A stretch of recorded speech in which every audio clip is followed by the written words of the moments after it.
Bonjour et merci de nous retrouver sur le plateau d'Un cœur qui écoute, votre émission de spiritualité. Nous avons le plaisir de recevoir Isabelle Camborde. Bonjour Isabelle. Bonjour. Alors vous êtes donc sœur consacrée et contrôleur aérien. Donc c'est un mariage un peu spécial, en tout cas pas très fréquent. Vous allez nous en reparler. Est-ce que juste avant, vous pourriez nous lire un extrait d'un texte que vous avez choisi? J'ai choisi un passage du Petit Prince de Saint-Exupéry. C'est un dialogue entre le Petit Prince et un marchand qu'il rencontre. « Bonjour, dit le Petit Prince. Bonjour, dit le marchand. C'était un marchand de pilules perfectionnées qui apaise la soif. On en avale une par semaine et l'on n'éprouve plus le besoin de boire. Pourquoi vends-tu ça, dit le Petit Prince. C'est une grosse économie de temps, dit le marchand. Les experts ont fait des calculs. On épargne 53 minutes par semaine. Et que fait-on de ces 53 minutes? On en fait ce que l'on veut.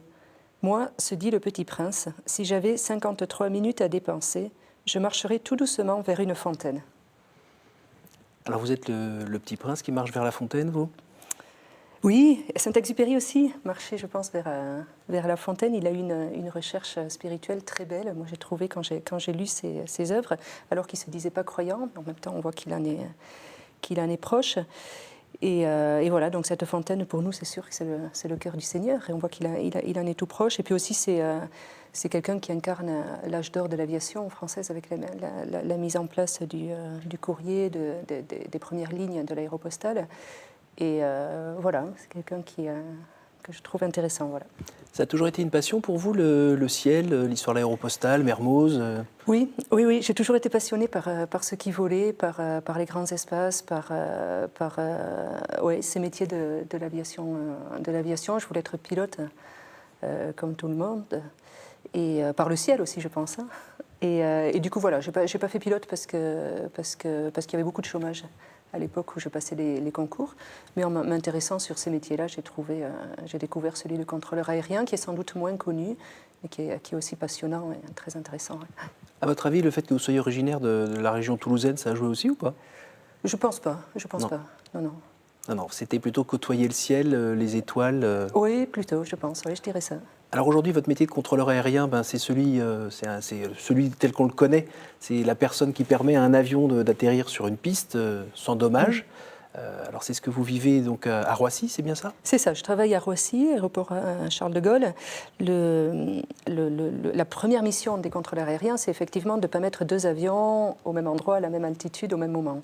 Voilà. Donc ça, tout est fait pour ça, avec une sécurité qui est sans cesse en recherche, en amélioration. Voilà. Et la deuxième mission, c'est la fluidité et l'accélération du trafic aérien. Voilà, c'est à ça qu'on s'emploie. Et voilà, Roissy, c'est 4 pistes parallèles.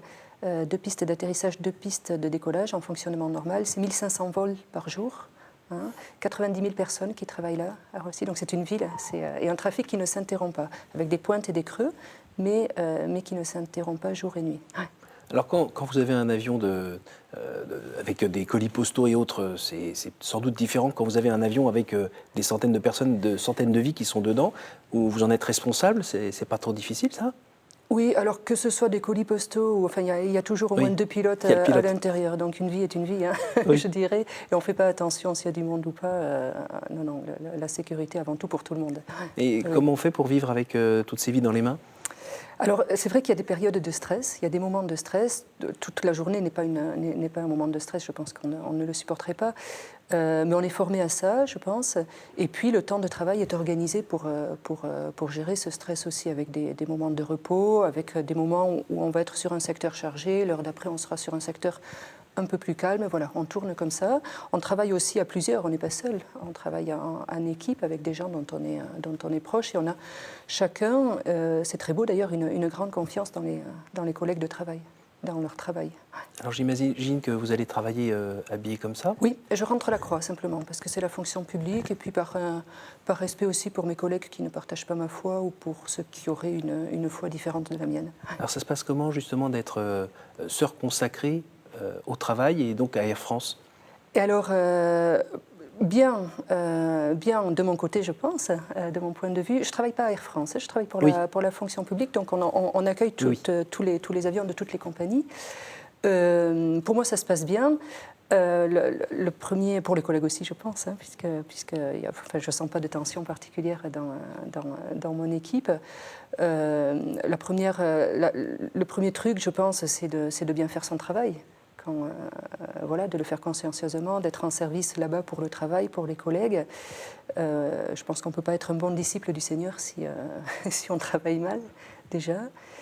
Le deuxième truc, je dirais, c'est de vivre l'Évangile dans sa radicalité au quotidien avec les collègues. Donc ça veut dire pas critiquer, ça veut dire se tenir loin des bruits qui courent, ça veut dire apporter de la joie, de la bonne humeur, voilà, et s'intéresser à la vie des gens. Alors on sait que le milieu aérien est un peu secoué depuis plusieurs années, avec notamment les nouvelles concurrences qui sont là. Vous parliez de l'augmentation du trafic aussi. Là-dedans, on a entendu aussi ces dernières semaines, puis je dirais même ces derniers mois, avec les pilotes d'Air France notamment, des grosses tensions. Vous avez un rôle à jouer, vous, là-dedans? Un rôle, je sais pas, d'écoute? Oui, je dirais que ces moments de grève ne sont jamais agréables quand on a travaillé dans des conditions comme ça. C'est vrai que ce sont des moments de conflit, de tension dans un groupe de travail avec les collègues. Voilà, il y a des opinions différentes, il y a des opinions politiques aussi, hein, des tendances politiques différentes. Donc il faut faire avec ça.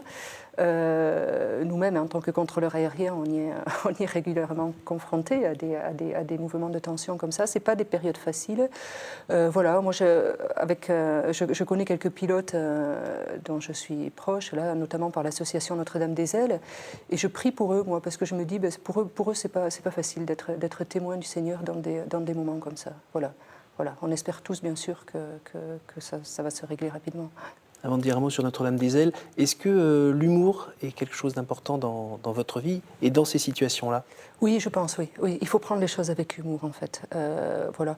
On ne peut pas parler de Jésus tout le temps de manière très théologique et voilà, didactique aux collègues.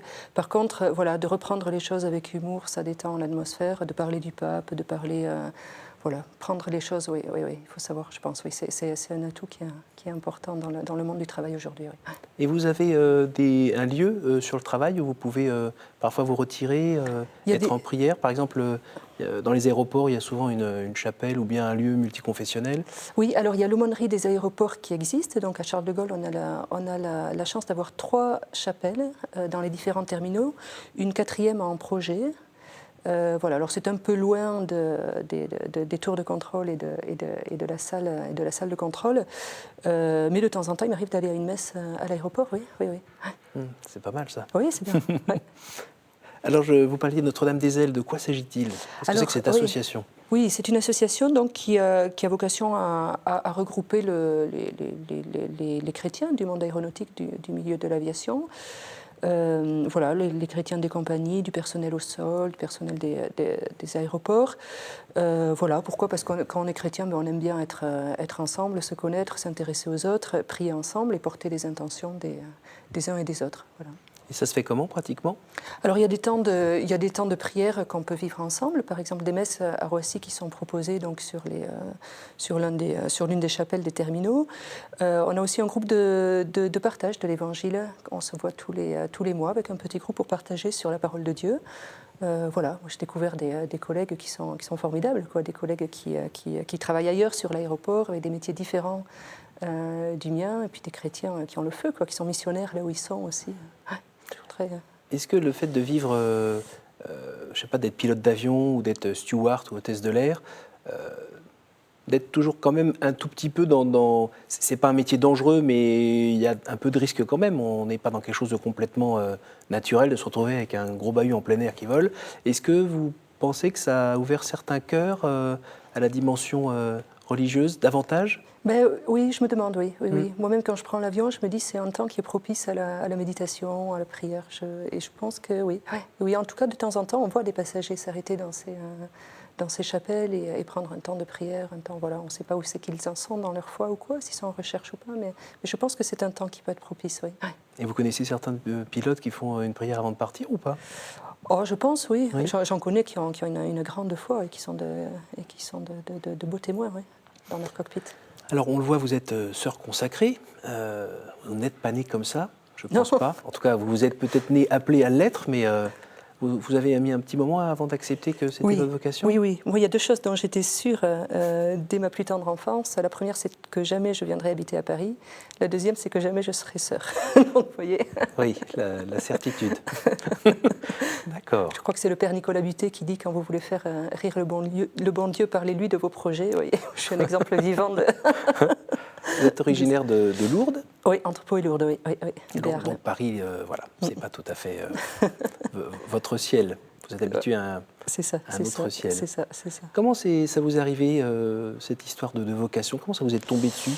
Alors, je crois que j'ai toujours eu la foi, j'ai toujours aimé le Christ, d'aussi loin que je me souvienne. Et j'ai grandi dans une famille catholique de tradition, on va dire. Voilà, moi j'ai toujours aimé aller dans une église, j'ai toujours trouvé dans une église une présence qu'il n'y a pas ailleurs. Quand j'avais une dizaine d'années, j'avais trouvé un évangile chez nous au grenier, puis je lisais l'évangile le soir avant de m'endormir, en particulier les épisodes de la Passion, et je pleurais toute seule le soir avant de m'endormir en me demandant mais pourquoi on lui a fait si mal, lui qui était si bon. Et je pense que j'aimais déjà le Christ. Plus tard, j'habitais pas très loin de Lourdes, et j'aimais bien aller à Lourdes à la grotte toute seule. Et là, il y a la présence de la Vierge Marie, bien sûr, puis j'ai rencontré j'ai vu des malades vraiment qui sont dans des états terribles, et en particulier des petits enfants malades dont le corps était complètement déformé, avec les familles qui étaient là. Et je me disais, mais souvent on dit d'eux, mais bon, d'une manière un peu hautaine, ils viennent à Lourdes chercher un miracle. Je voyais bien qu'ils venaient à Lourdes demander la grâce de tenir un an de plus avec le fardeau qui était le leur, avec la croix qui était la leur. Je me suis dit, mais qu'est-ce que c'est beau d'avoir la foi, qu'est-ce que c'est beau. C'était l'époque pour moi sans doute des grandes questions. Et voilà. Alors la difficulté qu'il y a eu, c'est que dans mon petit village, j'étais très vite la seule à continuer à aller à la messe le dimanche, et ça se remarque dans des petits villages comme ça, et on disait, Isabelle, elle sera bonne sœur. Isabelle, elle sera bonne sœur. Il y avait un côté un peu méprisant. Voilà, une bonne sœur, c'est quelqu'un qui est trop moche et qui n'a pas réussi à se marier. Et donc moi, j'ai grandi avec ces idées-là aussi. J'étais bien décidée à tout faire pour ne pas devenir bonne sœur. Voilà. Donc j'ai grandi partagée en deux, avec à la fois cette soif, cette recherche, et j'étais bien décidée à... Voilà, je croyais me faire avoir, quoi. Et donc, Mais quand vous lisiez l'Évangile, vous étiez toute seule, ou vous aviez un prêtre ou un religieux qui n'était pas loin, avec qui éventuellement parler? Oui, il y avait un prêtre, un vieux prêtre dans mon village qui a été une figure, une belle figure pour moi, quelqu'un à qui je n'ai... C'est pas un grand théologien, je pense, mais quelqu'un à qui je n'ai jamais entendu critiquer qui que ce soit. Toujours de la bonne humeur, toujours, voilà, je voyais qu'il était épris du Seigneur, et je pense qu'il a été important là, au moment de l'adolescence pour moi. Vos parents ont senti qu'il y avait des questionnements de votre côté? Je pense, oui, ils en avaient peur. Aussi, oui. Parce qu'ils vous espéraient plutôt maman et eux grand-père et grand-mère? Je pense, oui, bien sûr. Oui. Bien sûr, oui. Et quand vous relisez ça aujourd'hui, vous les comprenez? Oui, bien sûr. Oui, bien sûr. Je vois que ça a été difficile pour moi. Voilà, c'est des questions. Et puis, je pense que le souci, c'est le bonheur des enfants aussi. Donc, Et alors, le moment où ça a été le déclic, comment ça s'est fait? Alors, parce que si vous êtes à vous dire que bonne sœur, c'est moche, et oui. voilà, qu'est-ce qui fait que tout d'un coup, vous passez le cap? Oui, je venais d'arriver à Paris, j'avais 24 ans, et un ami m'avait invité au Forum des Jeunes à Paris-le-Monial l'été. Donc animé par la communauté d'Emmanuel. Par la communauté d'Emmanuel. Et là, j'ai vraiment fait une rencontre avec le Seigneur, je pense. C'est passé pour moi à travers le sacrement du pardon. Et voilà, j'ai senti que le Seigneur m'aimait inconditionnellement. Ça se passe comment, ça? Ça se passe, je ne sais pas, une présence du Seigneur qui est dans le cœur, voilà, qu'on ressent très fortement. Une évidence? Oui. Mais ça se passe là, ça se passe là, ça se passe dans le cœur plutôt, je pense, oui, dans le cœur. On est comblé ou? Oui, on est heureux. Une rencontre avec la miséricorde, et à partir de ce moment-là, en tout cas pour moi, ma vie a changé, je dirais. Je me suis mise à aller... Quand vous dites rencontre avec la miséricorde, ça veut dire quoi? Ça veut dire quoi? Ça veut dire on est aimé inconditionnellement. Quoi qu'on ait fait, quoi qu'on fasse, on est aimé là où on en est, comme on est. Et quelle est la différence entre ce sentiment ou cette émotion, puisqu'on dit que ça se passe dans le cœur, avec celui de, je sais pas moi, votre mère qui vous ouvre les bras et vous serre comme ça quand vous êtes enfant? Il y a une différence ou pas?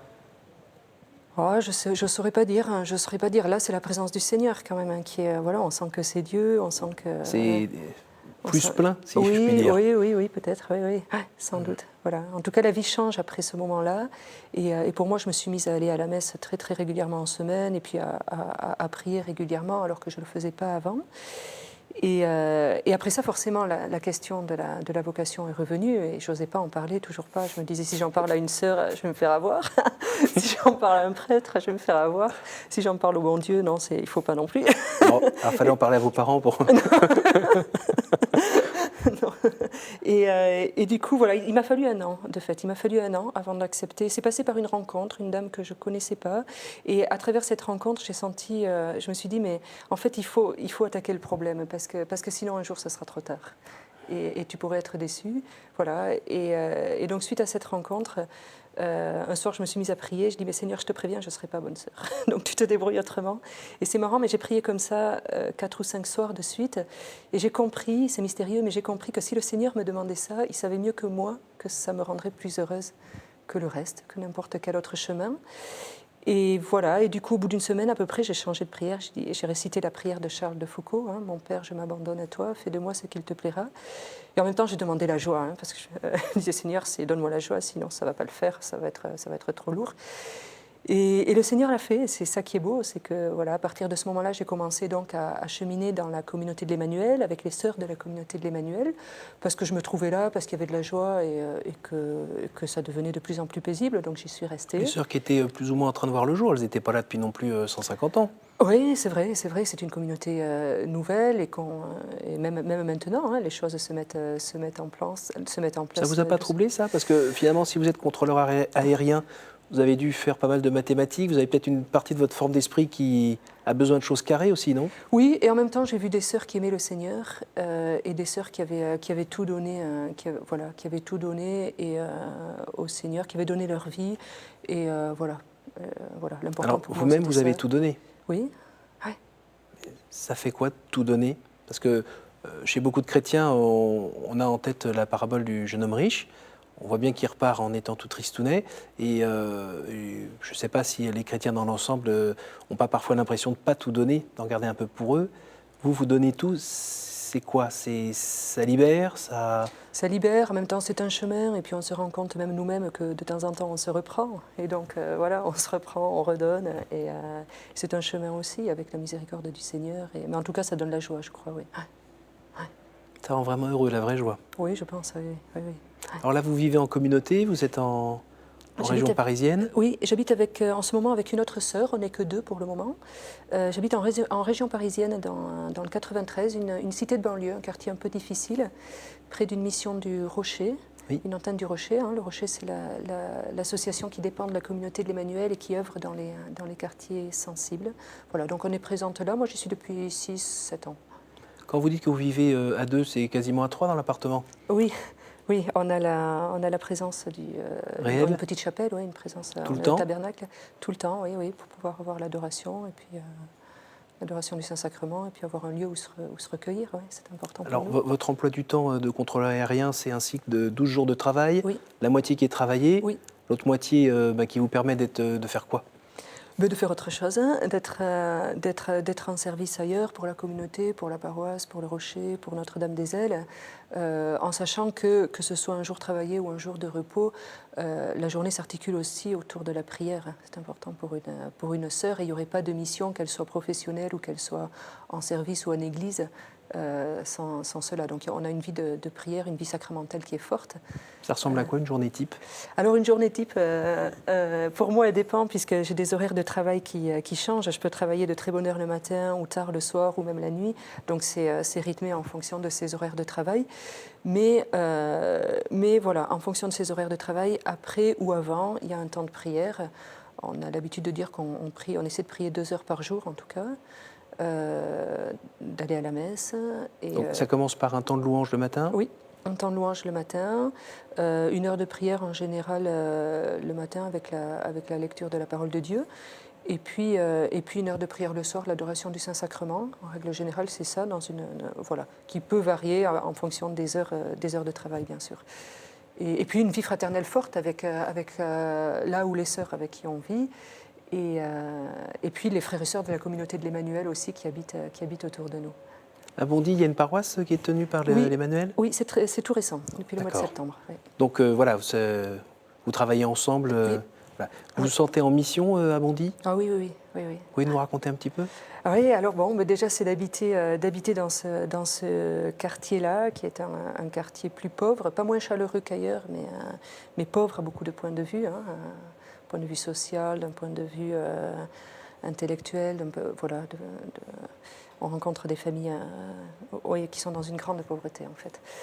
Voilà, donc pour moi c'est une joie d'habiter là, de connaître les personnes, de vivre avec eux. Voilà, et puis alors après on est actif, c'est sûr, au niveau de la paroisse, auprès des jeunes en particulier, enfin pour ma part.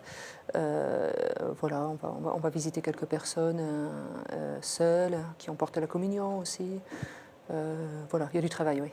Et la mission auprès des jeunes, par exemple, Oui. si vous pouvez développer là-dessus, ça... Alors oui, alors il y a la mission paroissiale comme dans toute paroisse avec des groupes de jeunes, avec des groupes d'aumônerie. Et puis il y a la mission du Rocher qui touche des jeunes de la cité qui n'ont pas forcément la foi ou qui ont une foi parfois différente aussi de la nôtre avec la présence de l'islam hein, qui est très forte. Voilà, un vivre avec quoi, un vivre avec. Mais comment se rencontrer? Ils n'ont pas des a priori sur vous? Certains en ont. Quand vous avec une croix, il n'y en a pas qui ont envie de vous repousser? En général, non. La plupart, non. Je pense qu'il y aurait même du respect pour quelqu'un qui est religieux. Hein. Pourquoi? Même, je pense que pour quelqu'un qui est religieux, voilà, il voit quelqu'un qui est respectable aussi. Et je pense qu'il respecte notre foi pour la plupart d'entre eux. Alors après, c'est sûr qu'il peut-être qu'il y en a pour qui c'est un obstacle ou quelque chose qu'ils vivent difficilement. Mais je ne dirais pas que c'est la majorité. Et l'annonce de la bonne nouvelle, elle est difficile dans ce cadre-là? Je pense qu'elle passe déjà par une attitude charitable, hein, par une présence, par le partage de la vie quotidienne. On ne parle pas de Jésus, c'est sûr, tous les jours. On ne peut pas parler ou avec n'importe qui. Voilà. C'est un petit geste, un café qu'on partage avec des gens, les croissants qu'on amène aux gens du marché. Voilà. Les bras de temps en temps sont lourds parce qu'on a l'impression que ça avance pas ou pas? Oui, ça arrive, oui. Que la mission soit difficile, qu'on ait des moments de découragement, qu'on se sente seul aussi. Oui. Alors c'est quoi votre recette pour faire remonter les bras? Eh bien, écoutez, je vais voir une personne en général qui habite Bondy, une personne que je visite et qui est très très malade, qui a fait un AVC il y a plusieurs années, une personne très pauvre et qui ne fait rien de ses journées, qui ne lit pas, qui ne regarde pas la télé, qui ne fait rien. Elle attend son auxiliaire de vie. Et en allant la voir, je me dis, mais cette vie a du sens. Cette vie a un poids auprès du Seigneur, cette vie offerte. Et moi, je me dis, mais ça me donne de la joie par rapport à une mission qui échoue ou des choses qui ne se passent pas aussi rapidement que je le voudrais toujours. Merci Isabelle. On arrive dans le dernier temps de cette émission. Est-ce que vous pourriez répondre aux 3 questions qu'on pose traditionnellement à ce moment? Quel conseil donneriez-vous à quelqu'un qui vous dirait « J'ai envie de rencontrer Dieu, par quoi dois-je commencer ?» Je lui dirais de passer 15 jours, tous les jours pendant 15 jours, d'aller 10 minutes dans une église en silence tout seul, de se mettre à genoux et de parler au Seigneur comme s'il existait et de lui dire Seigneur, si tu existes, montre-moi ta présence. Voilà, de rester 10 minutes comme ça en silence. Quel est votre héros, votre saint, la personne que vous trouvez admirable? Il y en a beaucoup. Je vais répondre Jean-Paul II, Saint Jean-Paul II. Je pense qu'il a beaucoup marqué notre génération hein, de chrétiens, de jeunes. Je pense qu'on lui doit en partie, mais en grande partie, le renouveau de l'Église de France en particulier. Et puis ce que j'aime beaucoup chez lui, c'est cette face à la fois géniale, à la fois très souriante, très ouverte, très énergique. Et puis cette seconde face qui est plus cachée, mais qui était aussi importante, d'offrande, de souffrance offerte. Voilà, du début de sa vie en fait, puisqu'on sait que c'est quelqu'un qui a souffert et qui aurait pu se replier sur lui-même.